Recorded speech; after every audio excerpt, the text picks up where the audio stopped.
Hi students, welcome to PhD jobs and admission. This is Gauri. So in this video मैं आप सभी को doctor RMLAU यहाँ पे जो पीएचडी के लिए सीटी एग्ज़ाम होने वाली है फॉर द ईयर 2023, बट यहाँ पे 2022 मेंशन किया है बिकॉज यूनिवर्सिटी का पीएचडी सेशन ये एक साल पीछे है, दैट्स वाई। सो ये एग्ज़ाम बेसिकली आपकी 4 जून को होने वाली है एंड इस एग्ज़ाम में आपको 50% MCQs ये रिसर्च मेथोडोलॉजी के लिए पूछे जाते हैं and that's why for the research methodology मैं आपको ये सारा सिलेबस सिखाने वाली हूँ। Okay, so in today's session हम लोग thesis writing in research methodology देखेंगे by using MCQs। So students, जब भी आप रिसर्च प्रोसेस को कंप्लीट करते हो देन आप आफ्टर दैट आपको थीसिस लिखना पड़ता है और यू कैन से आपको पूरा रिसर्च रिपोर्ट लिखना पड़ता है एंड उसके काफ़ी सारे कॉन्सेप्ट्स है, उसके काफ़ी सारे रेगुलेशंस है कि आप कैसे लिखोगे, उसमें काफ़ी सारे रेफरेंसेस की लिस्ट होती है एंड स्टेप बाय स्टेप उसके कॉन्स्टिट्यूएंट्स भी होते हैं। सो ये सारी चीज़ें हम लोग इसी वीडियो में देखेंगे एंड इसके ऊपर आपको हमेशा काफ़ी क्वेश्चंस एग्जाम्स में पूछे जाते हैं every year and that's Y इस टॉपिक में मैंने वो सारे कॉन्सेप्ट्स क्लियर किए हैं आप सभी के। बट स्टिल इस वीडियो को देखने के बाद अगर आपको कोई भी डाउट है आप मुझे एंड में कमेंट करके पूछिएगा। So students, before starting this session मैं आप सभी को बताना चाहती हूँ कि ग्लोबल ऑनलाइन टीम आप सभी को रिसर्च मेथोडोलॉजी सब्जेक्ट के ऊपर कंप्लीट कोर्स प्रोवाइड करती है, जिस कोर्स की मदद से आप डॉक्टर RMLAU यहाँ पे जो PhD के लिए CT एग्ज़ाम होने वाली है उसको गारंटेड क्वालिफाई कर सकते हो।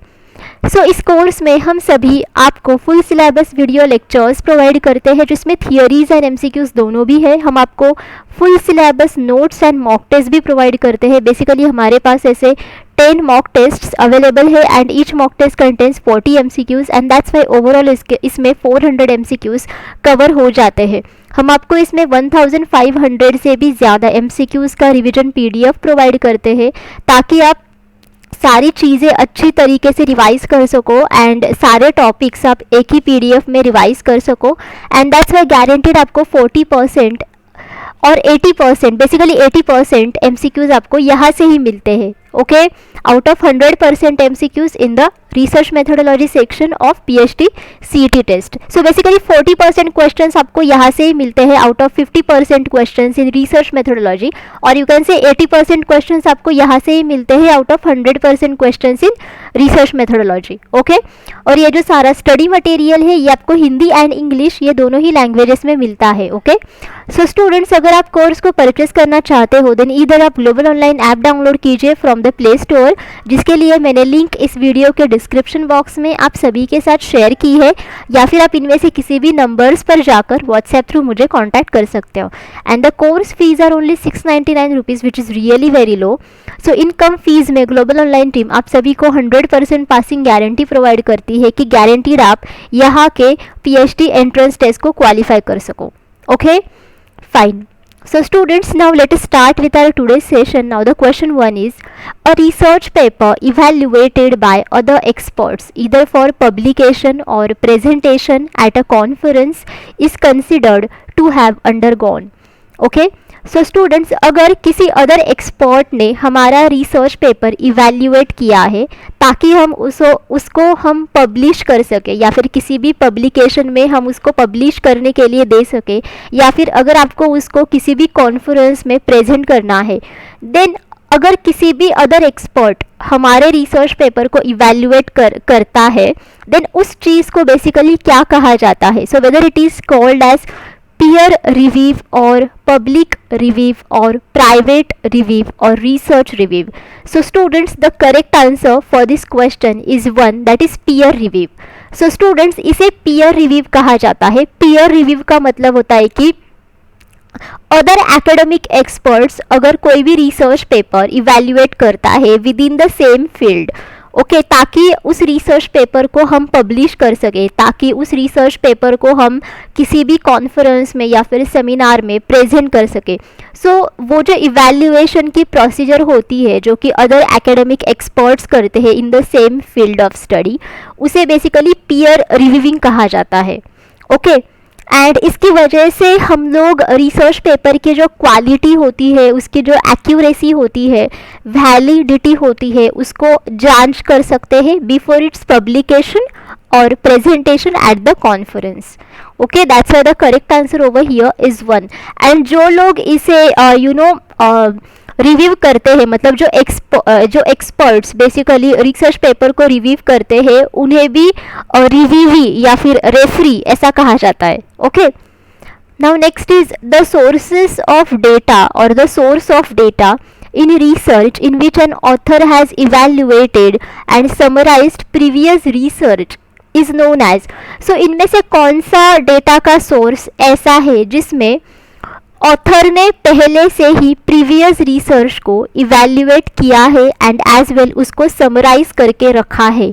सो whether it is primary source, whether it is secondary source, whether it is encyclopedias और whether it is bibliographies.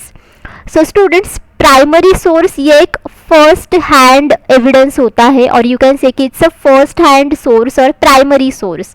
Okay, मतलब जहाँ पे वो डेटा कोई भी रिसर्चर या फिर एक्सपर्ट क्रिएट करता है, वहाँ से ही जब भी आप उसको कलेक्ट करते हो उसे प्राइमरी सोर्स ऑफ डेटा कहा जाता है. Okay, what is secondary source? Secondary source यानी कि जब भी आप प्राइमरी सोर्स एक किसी भी जगह पे इकट्ठा कर लेते हो, this is called as the secondary source. So the example of secondary source is bibliographies. देखो, बिब्लियोग्राफीज में काफ़ी सारे रेफरेंसेस की लिस्ट होती है, उसमें बुक्स की लिस्ट होती है जिनको आप रेफ़र करते हो. सो यानी कि इसमें सेकेंडरी सोर्स होता है. Secondary source includes the second hand information. जैसे कि अगर आप इंफॉर्मेशन किसी भी बुक्स में पढ़ते हो या फिर इंटरनेट पे पढ़ते हो, सो ये इंफॉर्मेशन बहुत सारे लोगों ने इकट्ठा करके वहाँ पे लिख दी होती है and that's this is not a first hand information. So इसे सेकेंडरी सोर्स कहा जाता है. And the example of primary source यानी कि उसी टाइम पीरियड में अगर न्यूज़पेपर में कोई भी न्यूज़ छपती है, so this is called as primary source because उसी टाइम पीरियड में पहली बार वो न्यूज़ छप गई है बाय द फर्स्ट पर्सन और by the first user. All of you getting? And the remaining option is encyclopedias. So what is this encyclopedias? So encyclopedias ये एक टर्शरी सोर्स है. टर्शरी सोर्स का मतलब होता है कि जब भी आप प्राइमरी एंड सेकेंडरी सोर्सेस से लिया हुआ डेटा किसी भी एक ही जगह पे इकट्ठा करके रखते हो, so it forms the tertiary source. Okay, so यहाँ पे बेसिकली आपको काफ़ी सारी एक्सटेंडेड इंफॉर्मेशन मिलती है अबाउट द स्पेसिफिक टॉपिक या फिर about the specific time period या फिर about the person in the form of entries arranged in alphabetical order. So यहाँ पे जितने भी सारी इंफॉर्मेशन आपको मिलती है अबाउट द टॉपिक या फिर टाइम पीरियड या फिर पर्सन, वो सारी इंफॉर्मेशन एक अल्फ़ाबेटिकल ऑर्डर में लिखी होती है. So this is called as tertiary source and the example is encyclopedias. And that's why देखो, अगर कोई भी सोर्स ऑफ डेटा ऐसा है जिसमें ऑथर ने पहले रिसर्च के वर्क को इवैल्यूएट करके रखा है एंड एज वेल समराइज करके रखा है, then obviously it would be the tertiary source and that's why your correct answer over here should be encyclopedias. Okay, arrange the following components of a research paper written in APA style in correct order. So यहाँ पे आपको 4 जो components दिए हैं about the research paper and हमें ये components एक correct order में लगाने हैं according to the APA style. So APA का फुल फॉर्म है American psychological association. So American psychological association का एक तरीका होता है किसी भी प्रकार के रिसर्च पेपर को या फिर रेफरेंसेस को लिखने का. उनकी एक स्पेसिफिक स्टाइल होती है एंड उस स्टाइल को APA स्टाइल कहा जाता है. So according to the APA style जो तरीका है रिसर्च पेपर को लिखने का, उनमें से सबसे पहला जो कंपोनेंट है जो हमें लिखना चाहिए वो है title page. Okay, the title page. Then your second component would be abstract. What? abstract. Then जो थर्ड है वो है इंट्रोडक्शन. फोर्थ है मेथड यानी कि data collection methods. Then fifth one is results. So जो ऊपर का मेथड्स है इसमें डेटा एनालिटिकल मेथड्स भी आते हैं. Okay, now sixth one is discussion. So the discussion part. The seventh one is references. The eighth one is tables and the ninth one is figures. Okay, so tables and figures होने के जो chances है वो research topic के ऊपर होते हैं. मतलब कई रिसर्च टॉपिक में काफ़ी सारे टेबल्स आपको यूज़ करने पड़ते हैं एंड एज वेल फिगर्स भी यूज़ करने पड़ते हैं. फिगर्स यानी कि diagrams. Okay, or you can say graphical representation of the data. So according to this correct order you can say that your correct answer to this question should be 1 because यहाँ पे सबसे पहले आएगा abstract. Okay, then उसके बाद में आएगा references. देखो references. then उसके बाद में आएगा tables and the last one is figures. बाकी के बीच वाले options यहाँ पे mention नहीं किए हैं. Next is which of the following are examples of parenthetical citations. Now इनमें से कौन से parenthetical citations के examples है. So students, citations का मतलब होता है कि you are referencing style and parenthetical ये एक रेफरेंसिंग स्टाइल है और ये एक रेफरेंसेस लिखने का तरीका है. एंड यहाँ पे आप जो क्रेडिट देते हो वो आप पैरेंथेसिस को क्रेडिट देते हो. ओके, और आप यहाँ पे पैराफ्रेजेस को क्रेडिट देते हो. मतलब अगर कोई भी पैराफ्रेज आपने लिखा है एंड एंड उस पैराफ्रेज को अगर आपने कहाँ से भी रेफर किया है देन उस पैराफ्रेज को अगर आपको क्रेडिट देना है या फिर उस पैराफ्रेज के रेफरेंस को आपको लिखना है. So this is called as parenthetical citations. So I can give you the example. जैसे कि देखो, for example this is a sentence. Choose the most appropriate answer from the options given below.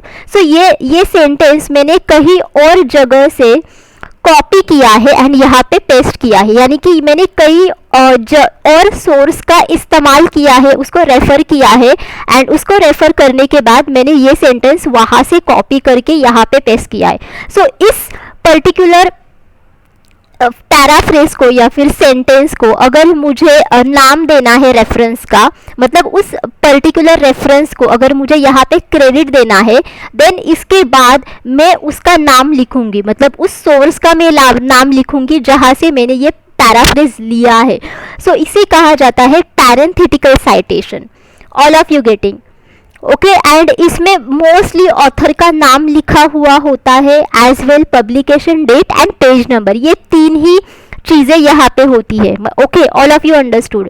And इनमें से जो APA style है, then Harvard style है, then Chicago style है and MLA style है, ये चार ऐसे साइटेशंस है जो पैरेंथेटिकल साइटेशंस है. And that's why your correct answer should be 1 over here. So let us see one by one all of these parenthetical styles. So इनमें से सबसे पहला है APA style. Okay, so according to the APA style आप इसे author date citation कह सकते हो बिकॉज इसमें आप ऑथर्स का लास्ट नेम एंड उसका पब्लिकेशन डेट लिखते हो. मतलब उस पर्टिकुलर टेक्स्ट का या फिर आर्टिकल का या फिर जर्नल का आप क्या करते हो, पब्लिकेशन डेट लिखते हो after the name of the authors last name. Then next is Harvard referencing style. इसमें आप सिर्फ ऑथर का नेम लिखते हो, you write only the name of the author. Then next is Chicago. So Chicago is a author date system and ये similar होती है according to the APA style. मतलब जैसे ही आप APA स्टाइल से लिखते हो पैरेंथेटिकल साइटेशंस वैसे ही आप शिकागो स्टाइल से भी लिखते हो, बट थोड़े फार डिफरेंसेस इसमें भी होते हैं. जैसे कि शिकागो में आप कॉमा देते हो after the year, then APA में आप नहीं देते हो. And the last one is MLA. So MLA is the author page citation. Okay, this is author page citation and इसमें आप ऑथर्स का लास्ट नेम लिखते हो एंड पेज नंबर या फिर पेज रेंज लिखते हो, जैसे कि यहाँ पे आप डेट लिखते हो ना पब्लिकेशन का, बट यहाँ पे आप पेज नंबर लिखते हो. That's why your correct answer over here should be 1. And जो वैंकोवर और साइटेशन है ये पैरेंथेटिकल साइटेशन नहीं है. This is also the name of the citation, but ये पैरेंथेटिकल साइटेशन नहीं है. Okay, next is in which of the following formats research abstract is a must. now इनमें से कौन से formats ऐसे हैं जिसमें आपको research abstract लिखना ही चाहिए, which is mandatory. research article, seminar paper presented, thesis, research synopsis.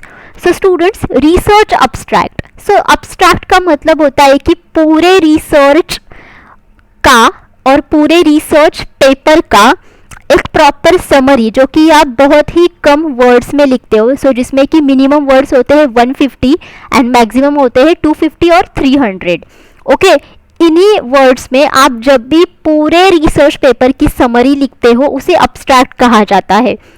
And इसमें जो रिसर्च आर्टिकल है, सो बेसिकली रिसर्च आर्टिकल ये बेसिकली क्या होता है कि अगर आप किसी भी प्रकार का रिसर्च करते हो देन ऑब्वियसली आफ्टर दैट आपको रिजल्ट्स मिलते हैं. सो उस रिजल्ट्स के जो रिव्यूज होते हैं वो रिव्यूज रिसर्च आर्टिकल में होते हैं. एंड रिसर्च आर्टिकल ये हमेशा पीयर रिव्यूड जर्नल्स में पब्लिश किए जाते हैं. एंड जब भी आप रिसर्च आर्टिकल्स को लिखते हो देन उसको भी लिखने का एक तरीका होता है. जैसे कि रिसर्च आर्टिकल में सबसे पहले आप लिखते हो टाइटल, उसका टाइटल क्या है. Then after that you write the abstract. Then abstract के बाद आप लिखते हो इंट्रोडक्शन. इंट्रोडक्शन के बाद आप लिखते हो मेथोडोलॉजी. मेथोडोलॉजी में मोस्टली आप ये लिखते हो कि आपने कितने सारे डेटा कलेक्शन मेथड्स को यूज़ किया है. Then after that you write the results.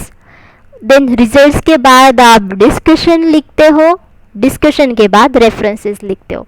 So this is the common criteria of writing a research article. देखो रिसर्च आर्टिकल में आप अब्स्ट्रैक्ट लिखते हो, दैट्स व्हाई ये आपका आंसर आएगा. Next is seminar paper presented. So जब भी आप किसी भी सेमिनार में रिसर्च पेपर को प्रेजेंट करते हो, so this is called as seminar paper. So seminar paper में सबसे पहले आपको अब्स्ट्रैक्ट लिखना पड़ता है. Then after that you write the background information of the research. Then after that आप एनालिसिस लिखते हो, मतलब data analysis. And then next one is conclusion. So यहाँ पे भी आप अब्स्ट्रैक्ट लिखते हो. सो ये भी आपका आंसर आएगा. एंड थीसिस, थीसिस तो आप सभी को पता है व्हाट इज दैट. थीसिस तो हम सब ने लिखा है जब भी हमने हमारा मास्टर्स का डिसर्टेशन प्रोजेक्ट किया था. सो थीसिस ये बेसिकली एकेडमिक इंटीग्रेशन का एक पार्ट है. एंड विदाउट थीसिस आपकी मास्टर्स डिग्री फुलफिल नहीं होती है.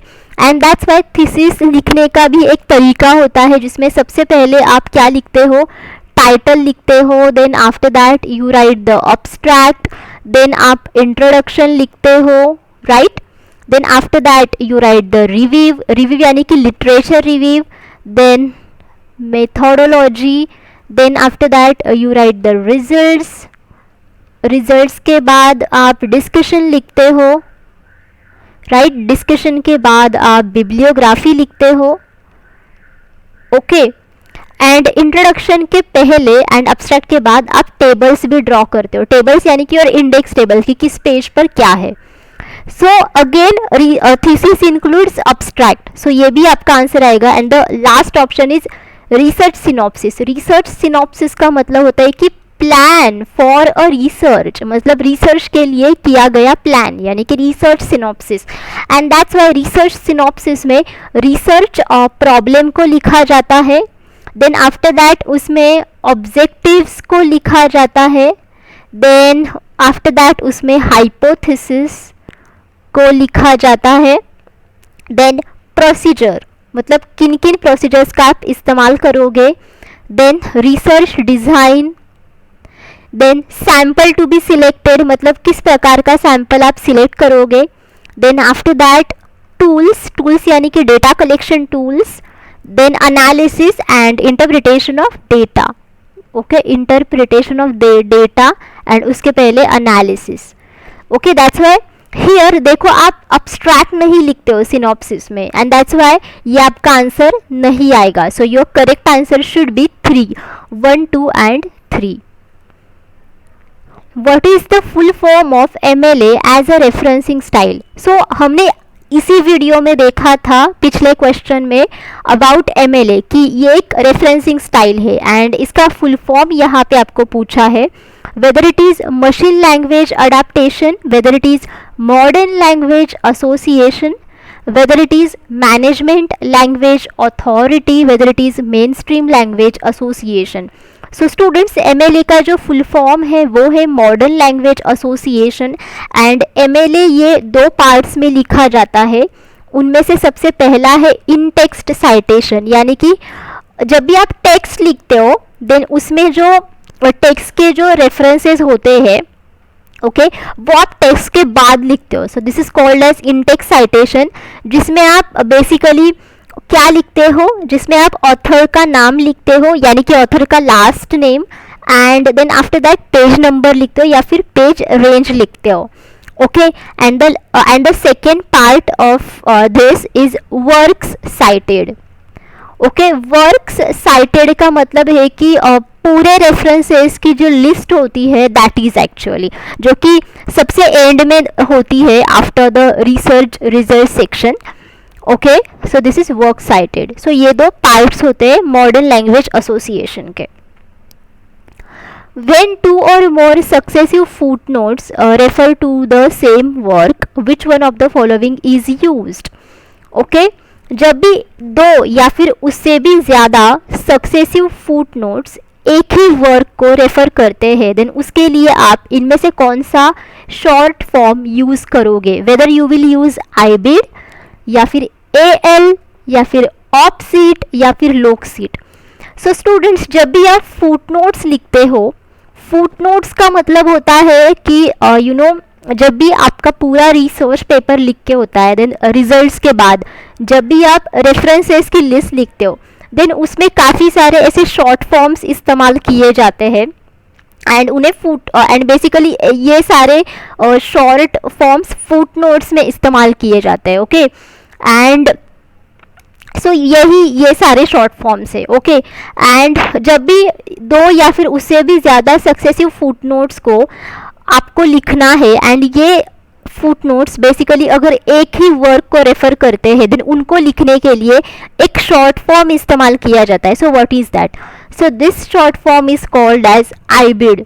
ओके, सो आईबिड का मतलब है कि आईबिडेम, यानी कि in the same place, in the same place. Okay, so students, अगर पहले फुटनोट में आपने एक वर्क को रेफर किया है एंड उसी फुटनोट को अगर आपको आगे के फुटनोट में रेफर करना है देन आप क्या लिखोगे? Ibid in the same place, because successive footnotes वो भी 2 या फिर उससे भी ज़्यादा एक ही वर्क को रेफर कर रहे हैं. All of you getting?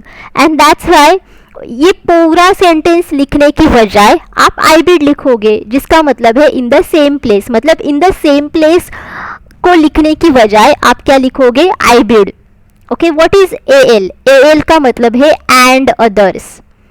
जब भी आपको 2 से भी ज़्यादा ऑथर्स का नाम लिखना है देन इन दैट सिचुएशन आप सारे ऑथर्स के नाम नहीं लिखते हो, आप सिर्फ एक ही ऑथर का नाम लिखते हो, and after that you write AL and others. All of you getting? What is op cit? Op cit का मतलब क्या है? ऑपसिट का मतलब होता है in the work cited. Okay, in the work cited. जब भी आपको फुल टाइटल ऑफ वर्क को बार बार रिपीट करना होता है देन उसके टाइटल को बार बार रिपीट करने की बजाय आप वहां पे लिखते हो ऑपसिट. ओके, फॉर एग्जाम्पल बिब्लियोग्राफी में एक साइटेशन आपने लिखा है. ओके, एंड उस साइटेशन का फुल नाम आपको रीडर को रेफर करना है. ओके, देन उसके लिए आप मेंशन करोगे op cit in the work cited. Okay, instead of writing the title of the cited work. Okay, now what is loc cit? So it is used to repeat title and page number for given work. Okay जैसे कि op seat में अगर title repeated होता है in the same work, okay and अगर आपको उस title को रीडर को रेफर करना है देन उसके लिए जैसे कि आप ऑप सीट मेंशन करते हो वैसे ही आप लोक सीट मेंशन करते हो उसी समय. बट यहाँ पे एक ही डिफरेंस है कि इसमें आप पेज नंबर को भी रेफर करते हो, बट ऑप सीट में आप सिर्फ टाइटल के लिए रेफरेंसेस देते हो, बट लोक सीट में आप पेज नंबर को भी रेफर करते हो along with the title of the cited work. Okay, that's why here in this case your correct answer should be 1 in the same place. So आपको ये सारे शॉर्ट फॉर्म्स एंड उसके meanings याद रखने हैं एंड कब किस समय आपको ये शॉर्ट फॉर्म्स इस्तेमाल करने हैं वो भी आपको याद रखना है.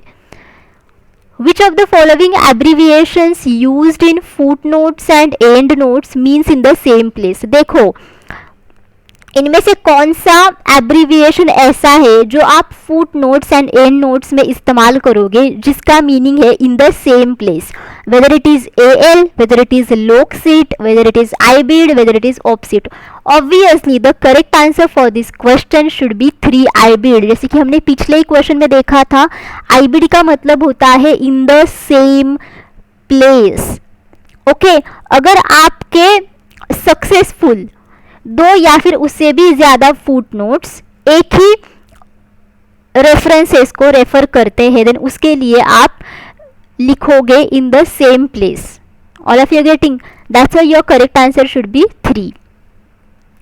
The dash of a research article is placed near it's beginning.